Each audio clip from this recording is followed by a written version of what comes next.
Okay, now we come out the marketing of Nokia. When I look around the billboards in Pakistan, most of them all they have is like they grab and cut and paste international ads for the Pakistani market. Sometimes we just don't relate to that. Like recently we had that X2 ad running for the special promotion of laptop and all, and the guy right on top of it was like, no offense, it looks like a loser to me.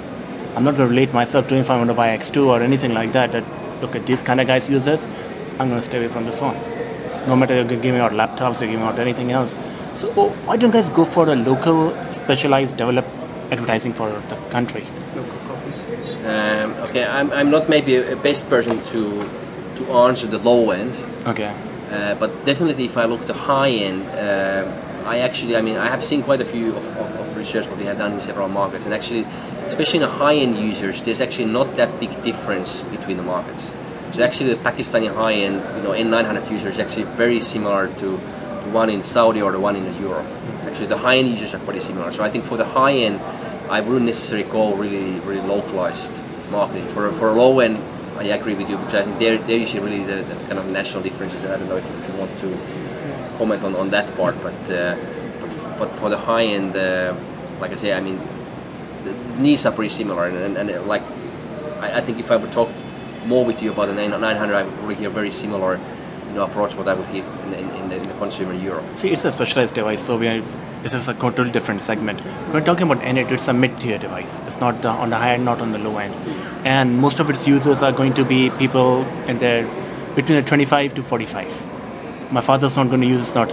His license at 97, it's not going to get away from it. My mom, she's not going to use it. My wife is happy with the N86. Maybe she's going to for N8. I'm going to go for N8. I like the photographs. I like to play with it. It's okay. But when I see the ads and all, it's going to come up pretty soon. If I'm going to just see international ads running, like N86 ad was really good when it was N86 ad. It was good. That was only print. That was not in the TVs. Yeah, it was only print. I usually don't watch TV, so I have no clue what's coming over there. Mostly it's YouTube or things like that. So if I see something which I can relate to up there with N8, like I've been telling them, why didn't just get 5 devices, give them to 5 local photographers. Go ahead, snap Karachi. Put them. Go ahead, snap Lahore. Put them on the billboards. This is what Karachi, this is what Lahore is, taken by N8. So people can relate to it. Okay, this is what I'm seeing. This is like Hill Park, this is like Chokanti, the Kothari Parade. And I'm seeing the whole thing taken by the phone right on top of me. So people can relate to them. People can be more attracted towards the device then. Let's come down. I'm going to see, okay, like Paris taken by N8. Okay, fine. Photoshop. But Kothari Parade, you're seeing it over there. You're seeing the big ad right on top of it. Okay, fine. They look the same. Good phone. I mean, if I look at the high end anyway, the high end advertising is more and more going online. So I mean, you're gonna see. I mean, for N8, we're still gonna have a TV campaign. I think we're gonna also run here, but more and more it's going out of the, especially if you probably look at the next Migo device. I'm not sure, if there will be a TVC, because I mean, those consumers are not necessarily watching the TV. They're probably more online. And I think when you go to the online, it's much more easier to localize the ads as well. Even if you don't necessarily need that for the high end, but actually it's much simpler. I think especially for the TV, the limitation has been, I mean, you have a certain amount of money, and you can either spend that for running the ad, or you spend the money to actually for production to actually localize that. And I think it's, I understand your point, and I fully agree. I just think that it's always, especially when the budgets are limited, you still have to get the visibility. Talking about TV, I don't even watch it. I've seen almost all the ads of N8 on YouTube, on Conversations. Waiting for the Sandra, what her name is, that woman. I'm waiting for a movie to come out tonight. Bullock? No, it's Sandra Bullock. I mean, you could try. No. There's another one. Pamela Anderson. Yeah. Waiting for a movie. It's going to be released tonight in UK. Tomorrow it's going to be on YouTube. And okay, I'm going to download it then. They have to on cam and get it on the torrents. Another thing with marketing that we're doing is focusing more and more with connecting with the consumers. So lots of focus is coming on activations and VTN, both for high-end and low-end devices. So with N8, it's going to be, as Henry said, increasingly going on digital, and we'll be seeing very interesting localized activations. So Chris, just one thing. You have mentioned the high-end smartphone market. I followed Nokia very closely. I mean, everybody does, I know that. I keep hearing different versions of, again, from different people, how Nokia is focusing on, say, the feature phone market, how it's focusing on the smartphone market this year, and how it's focusing maybe on the music market this year, and how now they're launching services aspect. So if I really want to say what is Nokia's priority for the next 3 years, would it be the smartphone market? Would it be the services sector? Or would it be actually the main core area, which is feature phones and the low-end phones for Nokia? And I can the question I actually have to ask from Mr. Elop what he actually wants to do. I can try my best. Because it's, again, like I said, every press release, I follow all those very, very closely, and each of them has a sort of like a different priority for Nokia. I know all of them are priorities. We have the services market coming up, we have the smartphone war going on. Again, Nokia cannot deviate too far away from its core markets, which are, of course, Europe and Asia. It's kind of like, I've always been interested, what is the strategy for Nokia, especially over here? Well, I guess, I mean, from one hand, I think what you say is kind of truth, because if you look, you know, where we operate from the lowest low end to the highest high end. Exactly. So I guess we can't kind of take that clear cut, maybe what you can see from some of the competitors who just operate, you know, in a certain segment, more, you know, limited sector. But I think how I see that, and this is maybe a little bit more personal, because I mean, I don't know exactly what's going in the CEO's head right now, is, you know, I think if you look the low end, I mean, we're extremely strong there, and also in the mid range. I think where we have lost a little bit ground has been in the high end. So I think it would be more than natural to focus on the high end, and from there you have a natural, you know, effect to the mid range as well. You know, kind of the high-low effect that, you know, once you get kind of the mind share of the people, to naturally impact also to the mid range. So I think that would kind of natural choice, because that's also where you have lost a little bit ground. And also if I'm looking what's coming next year, I mean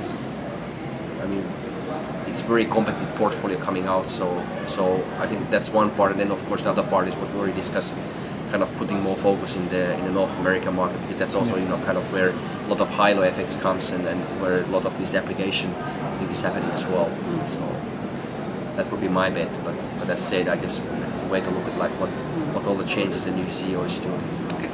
For the Asian market, we're not very, very services oriented right now. We're not the West. We're not that highly developed. We don't have those kind of infrastructures. Yet at the same time, we have more need than many of the, I would say, even the Westerners do. Mobile, you know, the segment, you know, how much the integration is like in each of them, and these are all markets which needs all these services, everything from rural markets to, like you said, m-commerce to everything, because we have nothing over there. So what is Nokia doing to facilitate those services, especially in a country like Pakistan, where things are there and we do need those services? And of course Nokia has been bringing them to India, has been bringing them to China, but in a market like ours, what about here? Services like, for example, Nokia, what's the rule? Which one? India mein jo kar rahe, Nokia? Nokia Tej, Live Tools and Tej, they have two Tools, softwares things like that, and all these are services basically, yes, from what I've understood. Again, but again, we yet have to, and this is the market for Nokia. I mean, we're talking about at least 60 million phones in this country. At least I think a 50% replenish rate every year. I'm not sure you have the right figures, I'm just guessing. So these are areas which really need those tools. So what about those services here? Especially comes with music. I'm really looking forward to that. Okay, I mean, when it comes to Nokia Live Tools, I have to admit I'm not really the right person. Right person, because it's kind of working more on the low end of the portfolio and looking after the high end. So I don't really know honestly what are the plans to expand. So maybe it's okay. What about the high-end areas? What about application markets? I think OV hasn't taken off, from what I've understood. Again, you can tell me the right figures. OV hasn't really taken off in this country. Part of it is the infrastructure problems. You know, putting in the credit cards, finding things over there. But even on the high-end phone, people who have the capacity, they have the income, like you said, smartphone markets are more or less the same worldwide, especially at the high end. So even then, the facilitation hasn't been as I would say quick as perhaps other markets. Why is that? I mean, I guess at least the one change what I see kind of internally happening is that we have more and more resources coming to the services side, and more also locally to the local sales, not just in the, like a regional hubs. And I think what we slowly start to see also is more kind of local apps, because I think how we have started is that first you have like global offering. You have your Angry Birds, and you have kind of this global portfolio what everyone wants to have. And I think there's a certain takeoff on those. I mean, there's people who want to have those. I think in order to have the kind of the mass volume of downloads from Ovi Store and so on, I think what we need, I mean, if I look from the whole area perspective, I think one big kind of gap we have had is the lack of the Arabic Ovi Store for the whole region. And I think that's hopefully coming somewhere by the end of the year. And the other thing has been really kind of the locally developed, locally relevant apps. And I think in order to overcome that one, we have first of all added the regional resources who start to cooperate with the developers, which we haven't had before. So earlier, kind of all these people were sitting in the head office, and now we have two resources actually sitting in the area. And I think the other one is that now in the local stations, like in Pakistan or like in Iran or like in South Africa, we actually start to have some resources as well who actually work with the developers and start to source and give us all the ideas of locally relevant apps, because it's been very difficult, like from Dubai based, to really know what really clicks here. And of course, even if you talk with the local stations, you will get some ideas, but again, it's very kind of difficult to operate from Dubai to talk to the local developers. And I think the only way is to have the people here who actually work with those. And I think once you start to see locally kind of relevant apps, then you probably see also the uptake from the Ovi Store at the same time. So I think that's probably the way to go. And I mean, in some markets we already see some things happening. We have now, like for the N8, for the Middle Eastern market, we have the Al Jazeera and BBC Arabic service. So we have, for instance, the web TV in the Arabic language, which we never had before. So it's the first time. Same for the African markets, we have the DSTV, which is the biggest cable TV operator in the African continent. So we're slowly going there, and I think it's interesting to see now how well those are taken off and how well the local apps actually work. But I think that's the way to go forward. So the web TV on the Ovi Store is like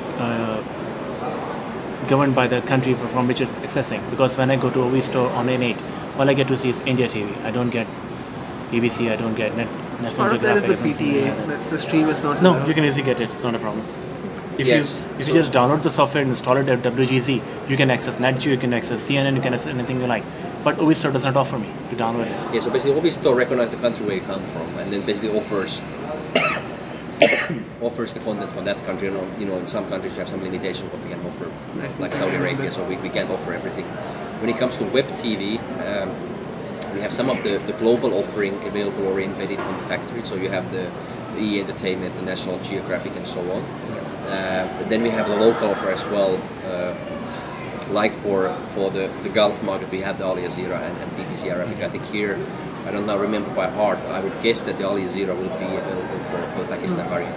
BBC Arabic probably not, because language-wise it's not so relevant. So most of those are actually already embedded in the factory on the device. So actually you don't have to go to Ovi Store to get those. And the best way to confuse the Ovi Store is just change the SIM card access by Wi-Fi. You can change the country on it easily. You can, but most people. Actually, the good thing about Ovi Store is, which they are not marketing, you can get subsidized rates in Pakistan. Yeah. Application costs €5 in UK and Europe, $5 over there. Here. I can get it for ₹100 over here. You should be careful telling all these ideas to Nokia people. Next time you try, it's been blocked. So.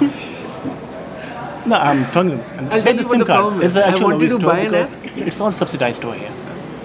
Angry Birds